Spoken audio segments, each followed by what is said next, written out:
दोस्तों, मैं भरत झुंझुनवाला आप सबका स्वागत करता हूं स्पीकिंग टेक्निकली में। आज हम अपने कैंडलस्टिक सीरीज को आगे बढ़ाएंगे और आज हम सीखेंगे बेरिश एंगल्फिंग कैंडल के बारे में। बेरिश एंगल्फिंग कैंडल एक बहुत स्ट्रॉन्ग और बहुत अच्छा पैटर्न होता है जो ट्रेंड के अप ट्रेंड के एंड में बनता है।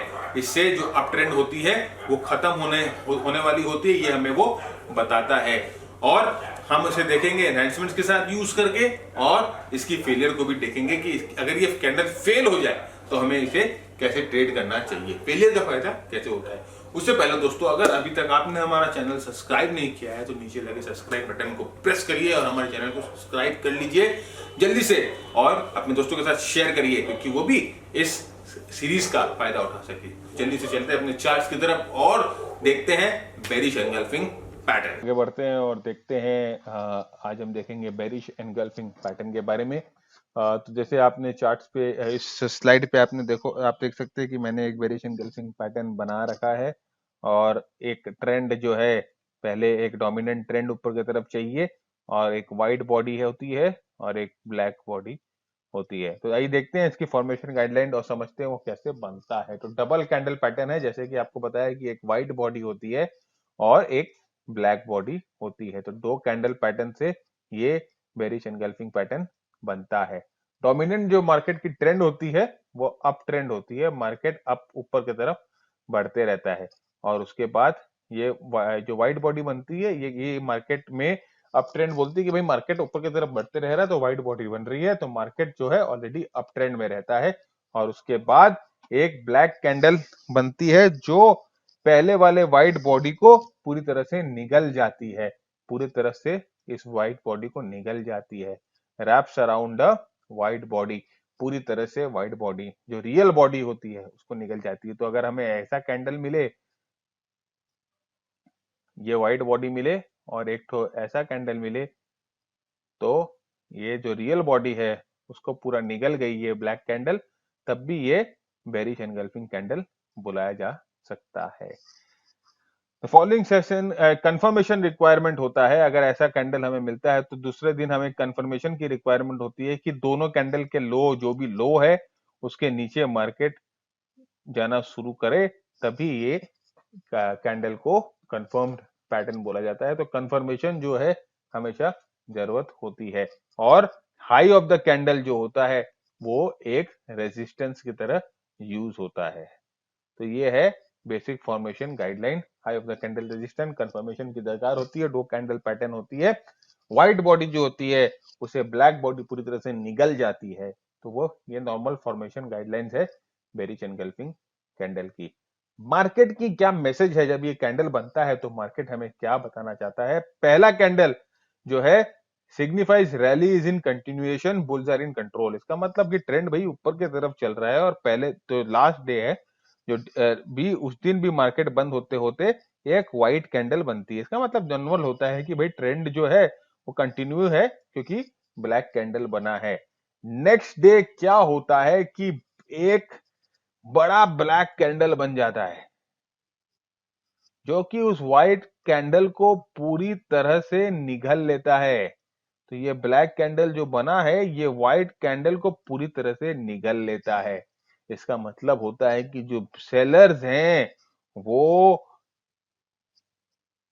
बुल्स के ऊपर कंट्रोल कर लिए हैं, मार्केट पे अब वो कंट्रोल कर रहे हैं और अचानक में सेलिंग आ गई है और इन कैंडल को निगल लिया है और इसका मतलब स्ट्रॉन्ग सेलिंग आ चुकी है मार्केट में। तो बेरिश एनगल्फिंग पैटर्न यही बताता है कि दूसरे दिन ये मार्केट खुल जाने से स्ट्रॉन्ग सेलिंग आगे की वजह से बुल, जो लास्ट में जो बुल कैंडल होते हैं उसको पूरी तरह से निकल जाते हैं और बेयर्स जो है कंट्रोल। तो बुल्स क्या करते हैं, अब भाई अपने जो लॉन्ग पोजीशन होते हैं पहले तो उसको स्क्वायर अप करेंगे भैया कि मुझे स्क्वायर अप करने दो, नुकसान हो जाएगा। और बेयर्स होते हैं जो सेल करना शुरू कर देते हैं, तो दोनों तरफ से सेलिंग आ जाती है और मार्केट नीचे की तरफ जाना शुरू हो जाता है। और कंफर्मेशन अगर हमें मिल जाए तो उसके बाद हम भी इस मार्केट को नीचे की तरफ ट्रेड कर सकते हैं। ये था बेरिश एनगल्फिंग पैटर्न जो हाईस पे बनता है।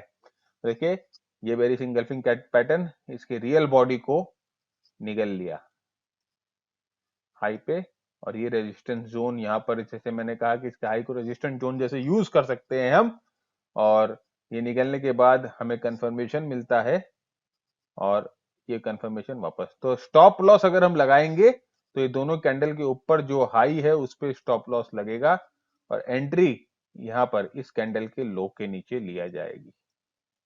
ये एंट्री पॉइंट है स्टॉप लॉस। तो देखिए मार्केट वापस ऊपर जाती है लेकिन इसके हाई को नहीं तोड़ पाती और मार्केट नीचे की तरफ करेक्ट हो जाती है, तो हमारा स्टॉप लॉस नहीं जाता है और हम इस मूव का फायदा उठा सकते हैं। तो दो टाइप से ट्रेडिंग, जैसे मैं हमेशा आपको समझाता हूं कि दो टाइप से ट्रेडिंग कर सकते हैं, या तो यहाँ पर आप ब्रेकआउट ट्रेडिंग कर लो कि कंफर्म होते ही आप खरीद लो, या थोड़ा रिट्रेसमेंट का वेट करो इस टाइप की कि भाई रेजिस्टेंस के पास एरिया में थोड़ा सा टेस्ट करे, उसके बाद हम एंटर करें, जिससे हमें एक कंफर्म्ड एंट्री मिल जाए कि रेजिस्टेंस जो है कंफर्म हो गया, इसका मतलब सेलिंग जरूर आ रही है। तो दो टाइप की एंट्री हम लगा सकते हैं इसमें। तो देखिए अगर पहला कैंडल एक स्मॉल कैंडल हो, डोजी हो, तो इसका मतलब पैटर्न जो है और स्ट्रांग हो जाता है, क्योंकि छोटा कैंडल जो हमें, ये छोटा कैंडल हमें ऑलरेडी बता देता है, जब जैसे जैसे कैंडल की साइज छोटी होती रहती है हम समझ जाते हैं कि सेलिंग भी कम हो, बाइंग जो है वो कम होते जा रही है। तो जैसे देखिए एक जनरल सी बात है, ये बड़ा व्हाइट कैंडल मतलब बेसी बाइंग, एक छोटा व्हाइट कैंडल मतलब कम बाइंग, छोटी व्हाइट कैंडल मतलब कम बाइंग, और फाइनली एक अगर डोजी आ जाता है इसका मतलब नो बाइंग। तो यहाँ बाइंग बेसी है, यहाँ बाइंग उससे कम, यहाँ बाइंग उससे कम, और यहाँ almost know buying, buying selling बराबर। तो जैसे जैसे कैंडल की साइज कम होते जा रही है हमें ये अंदाजा लग जाता है कि बाइंग जो प्रेशर है वो कम हो जाता है, होते जा रहा है। तो जब वो बेरिश एंगल्फिंग कैंडल बनता है, अगर वो छोटे कैंडल को निगले तो हमें उससे ये इंडिकेशन मिलता है कि ऑलरेडी तो भैया ऊपर की तरफ जो ट्रेड जो जा रहा था, ऊपर की तरफ जो ट्रेंड जा रहा था ऑलरेडी वो तो कमजोर हो रहा था, क्योंकि कैंडल जो है, कैंडल की साइज जो है छोटे होती जा रही थी, और उसके बाद ये बेयर कैंडल अगर आ जाता है तो ये एक अच्छा कंफर्मेशन हो जाता है, एक स्ट्रॉन्ग बेरिश एंगल्फिंग कैंडल हमें जिसे बोलते हैं। जापानीज मॉन्क जो है हमें बताने आए हैं यही चीज। तो देखिए ये छोटा कैंडल है, इसका मतलब क्या है, ऑलरेडी जो ऊपर की तरफ जो ट्रेंड थी वो ऑलरेडी अपनी जो स्टीम लूज करने लग गई, स्ट्रेंथ को लूज करने, देखिए छोटे छोटे कैंडल बनने लग गए। इसका मतलब ऊपर की तरफ जो बुल्स है, जो बायर्स है, उनके कॉन्फिडेंस ऑलरेडी कम हो गया, छोटा कैंडल बन रहा है इसका, और छोटे कैंडल को निकल गया बाद में एक बेयर कैंडल आके, तो ये एक पावरफुल बेयर कैंडल होता है, क्योंकि ऑलरेडी जो कॉन्फिडेंस जो लूज हो चुका है, जो कॉन्फिडेंस खो चुके हैं, वो यहाँ पर हमें दिख रहा है छोटे कैंडल की वजह से। तो छोटे कैंडल को अगर निकलते हैं तो एक स्ट्रॉन्ग रिवर्सल कैंडल होता है। देखिए यहाँ पर ये डोजी, और ये मूव यहाँ पर देखिए, ये रिट्रेसमेंट के बाद ये जो मूव यहाँ पर हो रही है, एक कैंडल के साइज को आप देखिए, छोटे होते जा रहे हैं कैंडल के साइज। इसका मतलब यही होता है कि बेयर्स जो हो रहे हैं, जो बुल्स जो हैं, वो अपने इस ट्रेड में जो कॉन्फिडेंस है वो उनका धीरे धीरे कम हो रहा है, और फाइनली एक डोजी बन जाती है जहां पर बाइंग और सेलिंग दोनों 50-50 होती है, और उसके बाद एक बेयर कैंडल बड़ा आ जाने से जहां 100% बाइंग हो जाती है, तो इसका मतलब जो सेलर्स हैं वो बेसी एक्टिव हो गए, ये एक स्ट्रॉन्ग सिग्नल है। कैसे, देखिए डोजी का मतलब क्या होता है, डोजी का मतलब होता है 50% बायर और 50% सेलर, ठीक है जी। तो यहाँ पर बायर्स और सेलर्स की जो ताकत है वो बराबर है, और उसके बाद ये बायर्स और ये सेलर, उसके बाद दूसरे दिन एक बेयर कैंडल बनता है। तो इस दिन क्या आया जी, इस दिन आया 100% सेलर, और यहां पर आए नो बायर्स। तो इसका मतलब सेलर की जो ताकत है वो 150 हो गई, और बायर्स की जो ताकत है वो 50 ही रह गई। इसीलिए अगर स्मॉल बॉडी को एनगल्फ करते हैं, इसका मतलब एक स्ट्रॉन्ग सिग्नल होता है। डोजी के सेशन हमने एक बहुत डिटेल सेशन डोजी का बना रखा है, अगर आपने वो सेशन देखा नहीं तो लिंक मैंने डिस्क्रिप्शन बॉक्स में डाल दिया है, जाके जरूर वो सेशन देखिए, और डोजी को आप कैसे ट्रेड कर सकते हैं ये भी सीखिए वहां पर। बड़ा अच्छा सेशन है, बड़ा सेशन है, बहुत डिटेल में डोजी को हमने एक्सप्लेन किया है। तो अभी वापस आते हैं अपने बेयर एंगल्फिंग पे, और ये देखते हैं कि जितना छोटा कैंडल हो उतना बेसी अच्छा है, क्योंकि छोटे छोटे बुल कैंडल का मतलब होता है कि ऑलरेडी जो खरीदने वाले बंदे हैं उनके कॉन्फिडेंस ऑलरेडी कम है, उनका कॉन्फिडेंस ऑलरेडी हिल चुका है। इसीलिए अगर छोटा बुल कैंडल को एनगल्फ करे तो एक स्ट्रॉन्ग इंप्लीकेशन है। और देखिए, if the black candle wraps around the whole white candle, that is the shadow and the body both, the sellers have an upper hand. If the real bodies of the same size, the pattern is less significant. इसका मतलब कि अगर जो candle को उन्होंने engulf किया है, जो बेयर कैंडल ने एनगल्फ किया है बुल कैंडल को, अगर उसके हाई लोज दोनों को एनगल्फ कर ले, पहले हमने कहा था कि रियल बॉडी, जैसे ये रियल बॉडी को एनगल्फ करता है तो ये बेरिश एनगल्फिंग कैंडल माना जाता है। लेकिन अगर उसके शेडोज के साथ एनगल्फ कर ले, ये व्हाइट कैंडल है और इसकी शेडोज को भी एनगल्फ कर ले, तो एक स्ट्रॉन्ग बेयर एनगल्फिंग कैंडल बोला जाता है। इस कैंडल को बेसिक स्ट्रॉन्ग बोला जाएगा क्योंकि पूरे रेंज को एनगल्फ कर लिया, हाई लो दोनों के साथ मिलके एनगल्फ कर लिया, पूरे रेंज को एनगल्फ कर लिया, लास्ट डे की पूरी एक्टिविटी को इन्होंने एनगल्फ कर लिया।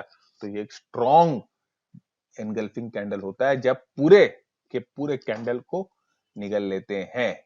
तो देखिए यहां पर भी पूरे के पूरे कैंडल को निकल लिया, रेंज के साथ निकल लिया, तो एक स्ट्रॉन्ग कैंडल होता है। और यहां पर जहां पर दो सेम साइज के कैंडल हो या कोई बड़ा कैंडल हो, उसको अगर निगल लेते हैं तो इतना इंडिकेशन, जैसे मैंने आपको लास्ट सेशन में भी बताया कि जितना छोटा कैंडल को निगले उतना अच्छा है, और पूरे रेंज को अगर निगल ले तो और भी स्ट्रॉन्ग कैंडल होता है। और दो बराबर के अगर कैंडल हो, वहां पर एनगल्फिंग कैंडल वो इतना इफेक्टिव कैंडल नहीं होता।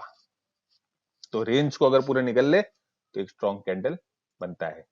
तो if the engulfing candle pattern appears during a sell off or at the end of the down move, the pattern may be a selling climax, it's not a sell signal, rather है buy signal to cover shorts. ये देखिए, इस चीज को ध्यान से सुनिए, bear engulfing candle कहां होना चाहिए? अप ट्रेंड में ऊपर की तरफ होना चाहिए, लेकिन वही कैंडल मूव के एंड में नीचे की तरफ हो, लास्ट में आए, तो वो बेयर एनगल्फिंग कैंडल नहीं होता है। उसका मतलब होता है कि यहां पर जो सेलिंग है वो खत्म होने वाली है, उल्टी की यहां बाइंग आ जाएगी। ये एग्जॉशन है, ये सेलिंग खत्म होने का सिग्नल है, ना कि सेलिंग शुरू होने का सिग्नल। जब डाउन ट्रेंड में बेयर एनगल्फिंग कैंडल बन रहा है, आप इस बात को अच्छी तरह से समझिए, बेयर एनगल्फिंग कैंडल बनना चाहिए अप ट्रेंड में, लेकिन डाउन ट्रेंड में अगर बेयर एनगल्फिंग कैंडल बने तो इसका मतलब होता है कि सेलिंग इंटेंसिफाई नहीं होगी, बल्कि बाइंग आ सकती है। तो आइए देखते हैं चार्ट पे। देखिए डाउन ट्रेंड, ये देखिए, ये bear engulfing candle up trend में बनता है तो सेलिंग आती है, और यहां पर नीचे डाउन ट्रेंड में ये बेयर एनगल्फिंग कैंडल, एक बेयर एनगल्फिंग कैंडल, दो bear engulfing candle. Down trend में बेयर एनगल्फिंग कैंडल का मतलब ये नहीं होता कि सेलिंग इंटेंसिफाई हो जाएगी, उल्टी केस का मतलब ये होता है कि भैया अपने सेल्स को कवर्स कर लो, अपने शॉर्ट को कवर कर लो, हो सकता है मार्केट ऊपर की तरफ घूम जाए, तो लास्ट सेलिंग हो जाता है। नीचे वाले कैंडल एग्जॉशन कैंडल बोला जाता है। डाउन ट्रेंड में जो कैंडल आता है उस चीज का ध्यान हमेशा रखिए आप। ये देखिए, डाउन मूव के एंड में ये एनगल्फिंग कैंडल है। Bear engulfing candle in down trend does not imply the weakness of the trend, rather it implies the trend can reverse from here or there may be last selling, इसे last selling बोला जाता है, exhaustion selling बोला जाता है। तो bear engulfing candle कभी भी डाउन ट्रेंड में आए तो प्लीज एक्साइटेड होके और अपनी शॉर्ट्स को ऐड मत करिएगा, नई शॉर्ट्स मत बनाइएगा, उल्टे की अगर अपने शॉर्ट्स कर रखे हैं तो उसको कवर कर लीजिएगा, और कंफर्मेशन के बाद बाय करने का सोचिएगा, लॉन्ग करने का सोचिएगा bear engulfing candle down trend में अगर आए तो। देखिए एक और एग्जांपल, कितना एग्जांपल मैं आपको दिखाता हूँ। ये कैंडल देखिए आप, bear engulfing candle down trend में पूरे रेंज को एंगल्फ कर लिया डाउन ट्रेंड। ध्यान दीजिए वॉल्यूम्स पे, ये वॉल्यूम जो एक हाई वॉल्यूम है, इसे हम क्लाइमेक्स वॉल्यूम भी बोल सकते हैं। डाउन ट्रेंड में bear engulfing candle can be a trend change.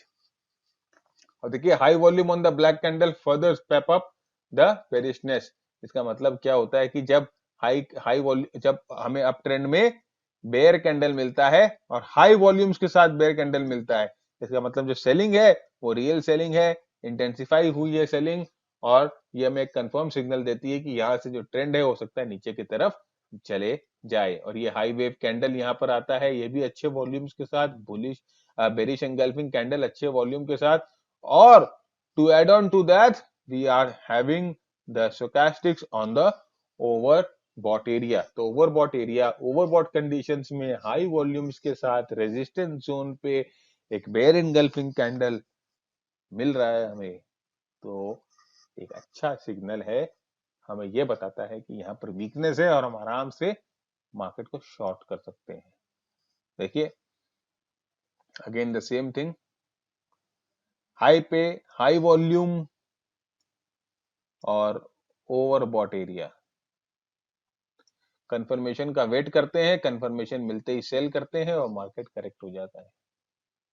तो जैसे मैंने कहा कि बेयर एंगल्फिंग कैंडल जो होता है वो एक रेजिस्टेंस की तरह यूज हो सकता है। तो देखिए यहाँ पर बेयर एंगल्फिंग कैंडल बनती है और बेयर एंगल्फिंग कैंडल बनने के बाद मार्केट कुछ देर साइडवेज में जाती है और ऊपर आके इस रेजिस्टेंस को वापस टेस्ट करती है और मार्केट नीचे की तरफ करेक्ट हो जाती है। तो बेयर एंगल्फिंग जो कैंडल है वो एक रेजिस्टेंस की तरह यूज हो गई। और जैसे मैंने आपको पहले भी बताया था कि रेजिस्टेंस को अगर रीटेस्ट कर ले मार्केट और उस रेजिस्टेंस को तोड़ ना पाए और उसके बाद जो सेलिंग आएगी वो एक एग्रेसिव और स्ट्रॉन्ग सेलिंग आएगी। तो देखिए यहाँ पर यही हुआ कि ये बेयर एंगल्फिंग कैंडल बनी, उसके बाद मार्केट साइडवेज चली जाती है, ऊपर आके कोशिश करती है मार्केट इस रेजिस्टेंस को तोड़ने का, तोड़ नहीं पाती है, यहाँ पर रेजिस्टेंस आती है और मार्केट वापस नीचे चली जाती है। तो ये जो सेलिंग आएगी ये एक स्ट्रॉन्ग सेलिंग आएगी, ये एक बेसी हाई प्रोबेबल सेलिंग आएगी। तो इस बात का ध्यान रखिएगा, इस चीज को हमेशा ध्यान दीजिएगा ट्रेडिंग करते समय। तो और हम अगर इसे अलग अपने अपने टेक्निकल इंडिकेटर्स के साथ मिला दे, एनहेंसमेंट्स के साथ मिला दे, एनहेंसमेंट कर दे, जैसे हम बोलते हैं एनहेंस कर दे अपने सिग्नल को, तो क्या होता है देखिए यहाँ पर ये हमें एक डाइवर्जेंस मिलता है स्टोचैस्टिक में।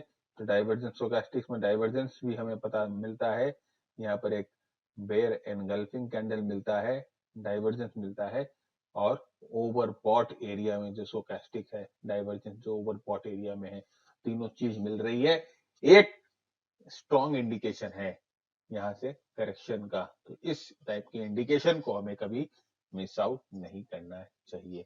तो अब इस कैंडल एनगल्फिंग कैंडल के फेलियर को कैसे ट्रेड करें, जैसे मैंने आपको कहा कि जो एनगल्फिंग कैंडल का जो हाईज होते हैं वो हम as a resistance zone use कर सकते हैं। तो ये मार्केट यहाँ पर आती है, इसे टेस्ट करती है, नीचे जाती है और अचानक में वापस घूम के इस रेजिस्टेंस जोन को तोड़ देती है, इस रेजिस्टेंस जोन को तोड़ देती है। तो failure of a bear engulfing candle और failure of a good resistance zone, तो एक ब्रेक आउट ट्रेड हम इसे ले सकते हैं। ऐसे हम इसके फेलियर को यूज कर सकते हैं, इसके फेलियर में हम इस तरह से ट्रेड ले सकते हैं, ब्रेकआउट ट्रेड ले सकते हैं ऊपर की तरफ, इसके फेलियर से अच्छा ट्रेड होता है। जैसे मैं आपको बोलता हूँ ऑप्शन में इस ट्रेड को लिया करिए तो बहुत फायदा होगा। तो कोई भी स्ट्रॉन्ग कैंडल पैटर्न की फेलियर को भी अगर आप ट्रेड करते हो तो अच्छा रिजल्ट मिलता है। यहीं पर जो है बेसिक ट्रेडर्स मार खा जाते हैं। यहाँ पर half of the traders, not half, 95% of the traders will take their stop loss और साइड में बैठ जाएंगे। अगर वो अपने पोजीशंस को उल्टा कर दे यहाँ पर तो क्या फायदा होता है, जरा आप ये सोचिए। आपके लॉसेस कवर हो जाएंगे और आप प्रॉफिट्स में चले जाएंगे उल्टी की। तो इस चीज का हमेशा ध्यान रखिएगा, बहुत अच्छा तरीका होता है, ये टेक्निक होता है फेलियर को ट्रेड करने का और फेलियर का एडवांटेज लेने का। तो बताना चाहता हूं कि अगर आप बेयर एनगल्फिंग कैंडल की फॉर्मेशन को देखें तो ये बेयर एनगल्फिंग कैंडल असल में होता क्या है। तो ये आप देखो एक बुल कैंडल है और ये इसके ऊपर बेयर एनगल्फिंग कैंडल बनता है। तो अगर आप ये दोनों कैंडल को मिक्स कर दो, दोनों कैंडल को ऐड कर दो तो एक शूटिंग स्टार बन के आता है आपके पास, ठीक है। तो ब्लेंड करने से ये शूटिंग स्टार बनता है। तो बेयर एनगल्फिंग कैंडल असल में एक शूटिंग स्टार है जो हाई पे बनता है। तो शूटिंग स्टार के बारे में हमने पढ़ रखा है कि हाई प्रोबेबिलिटी ट्रेडिंग सिग्नल होता है, उसी तरह से बेयर एनगल्फिंग कैंडल भी हाई प्रोबेबिलिटी सिग्नल होता है। तो जो मार्केट एक दिन में हमें नहीं बता सकती, वो मार्केट हमें 2 दिन में बताती है कि भाई शूटिंग स्टार ही मैंने बनाया है, सेलिंग ही है, लेकिन एक दिन में नहीं बता के मैं आपको 2 दिन में बता रहा हूं, मैसेज मार्केट का सेम है। दोस्तों ये था हमारा बेयर एनगल्फिंग कैंडल के ऊपर एक detailed session. Bearish engulfing pattern आपने देखा कि कहां बनता है, कैसे बनता है, मार्केट का मैसेज क्या है, इंडिकेटर्स के साथ ट्रेड करने से क्या होता है और इसे ब्लेंड कर दे तो क्या बनता है। तो दोस्तों अगर आपको हमारा ये सेशन पसंद आ रहा है तो अपने फीडबैक हमें जरूर इस कॉन्टेक्ट डिटेल्स पे जरूर बताएं। व्हाट्सएप हमें करिए, फेसबुक पे दीजिए, ट्विटर पे डालिए, लिंक्डइन पे डालिए, नीचे लिखे हुए कमेंट बॉक्स पे फीड करिए, लेकिन फीडबैक हमें जरूर दीजिए क्योंकि इससे हमें पता चल जाता है कि हमें अपने इस सेशंस में और क्या एनहांसमेंट लेके आना चाहिए। शेयर करिए अपने दोस्तों के साथ। नॉलेज और ज्ञान जो है वो बांटने से बढ़ता है, तो मैं भी बांट रहा हूँ, मेरी नॉलेज बढ़ रही है, मैं भी कुछ नया सीखता हूँ, आप बांटोगे आपकी नॉलेज भी बढ़ेगी, मुझे पूरा यकीन है, और आप भी कुछ नया सीख पाओगे। जब तक के लिए दोस्तों हम वापस मिलेंगे हमारे नेक्स्ट सेशन में, और this is Bharat Jhunjhunwala signing off from speaking technically. Keep earning and keep learning. As I say, learning is more important than earning. Bye bye and trade well.